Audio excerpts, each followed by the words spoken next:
Pemirsa, kita masih bersama Indonesia Lawyers Club. Sekarang saya mau ke Ayu Azhari dulu deh. Selamat malam, Ayu. Malam, Bang. Anda berapa kali nikah siri? 2 sih. 2 ya? 2. 2. Pertama kapan? Pertama 90. Perkawinan kedua saya nikahnya siri. Ya. Karena memang belum resmi cerai, tapi sudah pisah. Yang belum resmi cerai siapa? Akunya secara pengadilan. Secara pengadilan Anda belum cerai waktu itu? Dulu sekali ya, tetapi memang udah pisah. Pisahnya sudah 2 tahun gitu. Jadi boleh menikah lagi dan minta izin juga bahwa itu bukan sengketa gitu. Sambil minta izin menunggu sama siapa? sama mantan suaminya dan diizinin. Dan yang menikahkan juga orang tua saya sendiri.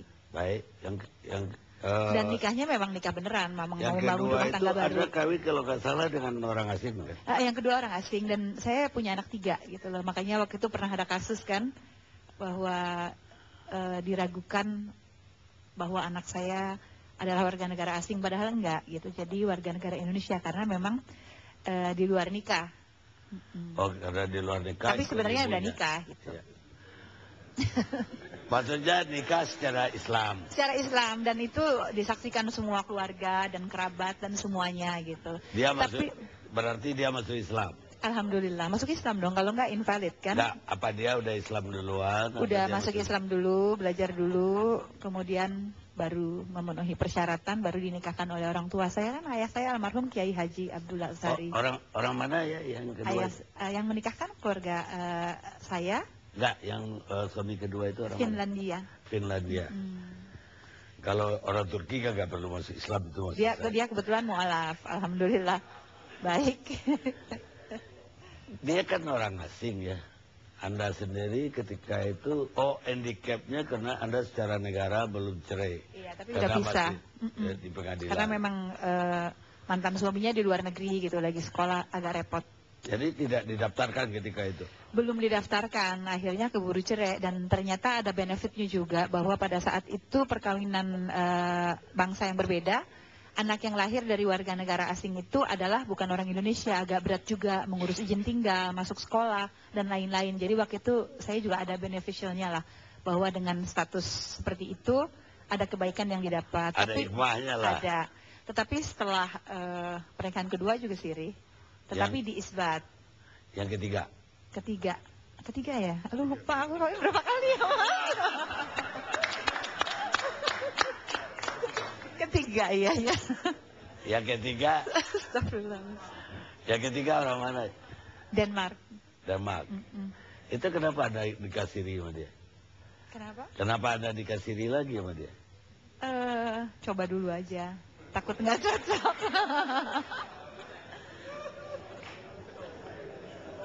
Nah, tapi kan yang penting, ya. Bukan, maksud saya kan tidak ada penghalang, ada nikah sama dia. Anda udah cerai dengan yang kedua. Ya tahu dengan Finlandia Anda udah cerai. Kemudian si laki-laki Denmark ini juga tidak punya istri atau apa? Belum, udah duda. Seharusnya kawin biasa aja. Waktu itu mungkin karena keluarga juga ya, anak-anak kan udah mulai remaja, jadi juga perlu penyesuaian. Memperkenalkan penyesuaian, nanti kalau udah resmi apa kan anak-anak juga shock. Jadi ada pertimbangan-pertimbangan lain. Tetapi alhamdulillah akhirnya bisa diterima oleh anak-anak, dan akhirnya kami mengisbat pernikahan kami dan disyahkan oleh Kantor Urusan Agama Jakarta Selatan, dan kemana-mana sekarang kita ngurus apapun ada surat nikah. Dan ada hal yang memang jadi anak dari suami tadi 3. Yang Finlandia berapa? 3. Suami pertama berapa? 1. Jadi 4. Iya. Dengan yang ketiga berapa? 2. 6. Sampai 3 baru? Hah? Udah ada yang keempat belum? Belum. Baru Baru 6. Ayu itu merasa pernikahan siri tadi itu ada yang merugikan nggak? Tidak. Malah menguntungkan ya. Nggak menguntungkan juga, tetapi memang pernikahan saya dan suami saya ya, itu memang pernikahan yang diniatkan untuk membangun keluarga dan memang saling ingin mencoba Iya. untuk mengenal satu sama lain, dan kami sudah sama-sama dewasa ya. Ya, Jadi apalagi tidak ada, nggak bersembunyi dari siapa-siapa kan. tidak, alhamdulillah Artinya belum. kayak nikah yang benar aja Iya, kan itu. Cuma dan tidak didaftar. Itu aja waktu itu. Dulu belum didaftar ya, karena Awalnya. memang ada pertimbangan masalah hukum perlindungan anak-anak yang anak orang asing gitu loh. Sekarang kan udah bisa dapat 2 warga negara. Baik, terima kasih ceritanya. Ayu, mungkin. Pak Karni, mungkin menurut saya ya bukan perempuan saja yang lemah di Indonesia, tapi juga banyak kasus laki-laki juga bisa dirugikan gitu loh. Misalnya nggak bisa ketemu anaknya atau segala macam. Jadi sebenarnya harus dipertimbangkan juga kepentingan laki-laki, karena banyak laki-laki yang dizolimi juga. Cuman mungkin nggak berani keluar ya. Jadi banyak sekali mengeluh, aduh aku nggak bisa ketemu anakku gitu. Karena dianggap wanita lemah terus, padahal enggak. Kalau begitu bagaimana kalau Anda saya usulkan jadi ketua lembaga perlindungan laki-laki? Enggak, karena banyak teman-teman artis nih yang nggak bisa ketemu anaknya, terus kasusnya dia nggak mau terlalu ekspos, karena laki-laki itu kan lebih pemikirannya lebih rasional, ya Itu kan? satu. Kedua juga malu kan dia seperti perempuan terus nangis-nangis gara-gara nggak ketemu Padahal anak. nangisnya lebih parah kalau Lebih mereka parah, cerita, ya. iya katanya. Makanya Konon. perlu ada lembaga perlindungan laki-laki. Ini mungkin Pak Kumi, Pak Doni. Enggak, kalau ada yang pimpin lebih menarik gitu. Yang mimpin mesti laki-laki dong. Sebagai orang yang perempuan yang perhatian terhadap nasib laki-laki. Insya Mbak Cica Allah. coba. Terima kasih.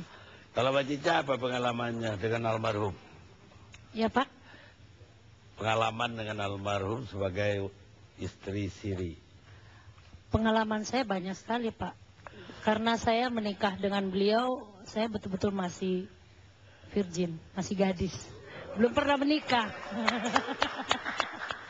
Jadi yang tidak tahu jadi tahu gitu loh. Iya.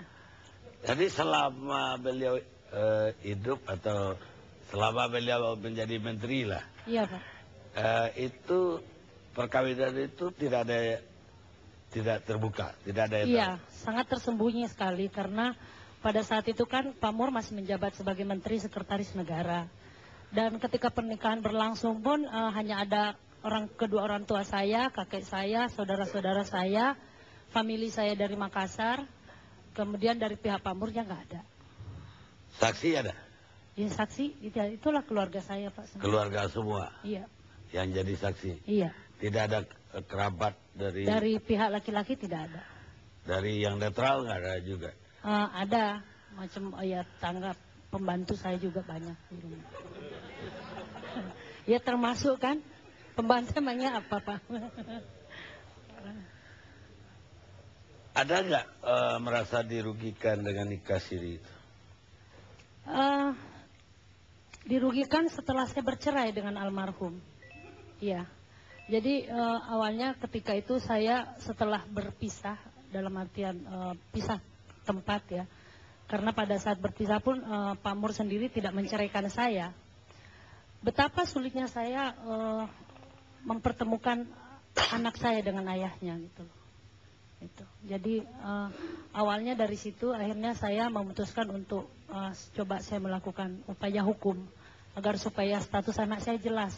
Karena ketika saya menikah dengan Pak Mur, saya tidak memegang surat, saya tidak ada juga bukti-bukti yang bisa membuat secara hukum ya.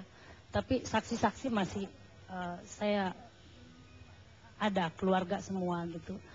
Makanya akhirnya saya melakukan upaya hukum melalui pengacara saya Pak Rusdianto, dan itu juga kami lakukan sudah kurang lebih hampir 8 tahun ya Pak ya. Ya. Dan akhirnya sukses tuh. Akhirnya kami dimenangkan dan dikabulkan permohonan yang diajukan di Mahkamah Konstitusi. Untuk lebih lengkapnya mungkin Pak Rusdi bisa menjelaskan. Boleh harus dijelasin. Iya, terima kasih Pak. Ya, jadi awalnya klien saya ini kan hanya ingin minta agar anaknya dipertemukan dengan ayahnya. Waktu itu kita ajukan, tapi sang ayah ini menolak dengan alasan yang formal. Buktikan dulu pernikahannya. Saya ajukan ke KPAI, begitu juga KPAI minta surat nikah. Akhirnya saya ajukan ke Pengadilan Agama Tiga Raksa untuk dilakukan isbat. Akan tetapi isbat itu karena permohonan, yang laki-laki tidak setuju. Akhirnya isbat itu juga tidak bisa dikabulkan. Akan tetapi di dalam pemeriksaan, di dalam permohonan itu ditemukan fakta-fakta bahwa pernikahan yang dilakukan oleh Macica Mukhtar ini secara rukun dan syariat nikahnya sah. Nah, atas dasar pertimbangan itulah akhirnya saya bawa ke Mahkamah Konstitusi. Yang saya uji itu ada 2 pasal, yaitu pasal 2 ayat 2 mengenai pencatatan, dan pasal 43 ayat 1 menyangkut anak luar nikah itu. Dan putusan Mahkamah Konstitusi itu mengabulkan secara conditionally unconstitutional, dalam arti pasal 43 ayat 1 dia bentuk norma baru di situ. Jadi bukan hanya tanggung jawab ibu, tapi juga ayah harus diikut sertakan dalam pertanggungjawaban. Itu sudah clear. Nah, di pasal 2 ayat 2 itu yang menyangkut pencatatan, ada concurring opini yang dilakukan Bu Maria pada waktu itu. Apa yang dia lakukan? Dia katakan di situ bahwa seyogyanya pasal 2 ayat 1 yang pernikahan adalah sah berdasarkan agama dan kepercayaan masing-masing itu adalah norma agama. Dia punya rohnya. Dan di pasal 2 ayat 2 itu semua pencatatan harus dicatatkan. Itu adalah norma hukum. Jadi terdapat 2 norma yang berbeda.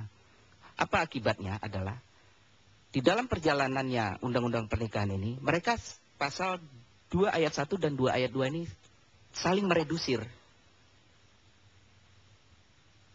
Otomatis di dalam uji yang pasal 2 ayat 2 itu, Mahkamah Konstitusi mengatakan bahwa selama pasal 2 ayat 2 ini hanya digunakan untuk kepentingan administratifnya, dia sah. Tapi kalau yang sudah sah secara agama, tapi gara-gara pencatatan itu membuat pernikahan itu menjadi tidak sah, itu tentu akan berlawanan dengan hukum. Itu yang disampaikan oleh Mahkamah Konstitusi. Jadi ayat 2-nya tidak dicabut oleh Mahkamah? Tidak, tapi Mahkamah Konstitusi memberikan cara pandang menyikapi pasal 2 ayat 2 itu. Ya, tapi agak aneh juga bagi saya. Saya juga ngundang Mahkamah Konstitusi. Kalau perkawinan tidak sah, bagaimana dia mengakui bahwa anak yang dilahirkan dari perkawinan tidak sah jadi sah. Harusnya ayat 2 aja juga kalau begitu dia cabut. Ayat 2 dari pasal 2. Ya, betul. Agak aneh kalau itu gak dicabut gitu loh. Karena Mahkamah Konstitusi menganggap bahwa ayat 2 itu hanya untuk kepentingan administrasinya. Nanti Ya, kalau tapi tetap aja dia mengatakan bahwa sahnya secara negara tetap itu. betul. Kecuali dia mengatakan tidak perlu itu sebagai Ya, kesahan. benar. Hanya sekarang kan pasal Jadi agak ambivalen saya Iya, ambigu. makanya saya kepingin sebenarnya tadi orang Mahkamah Konstitusi juga harus ada. Kenapa keputusan seperti itu? Gitu. Ya.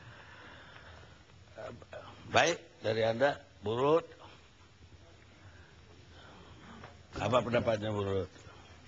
Kebetulan memang statement saya kaitan dengan masalah etika norma kepatutan.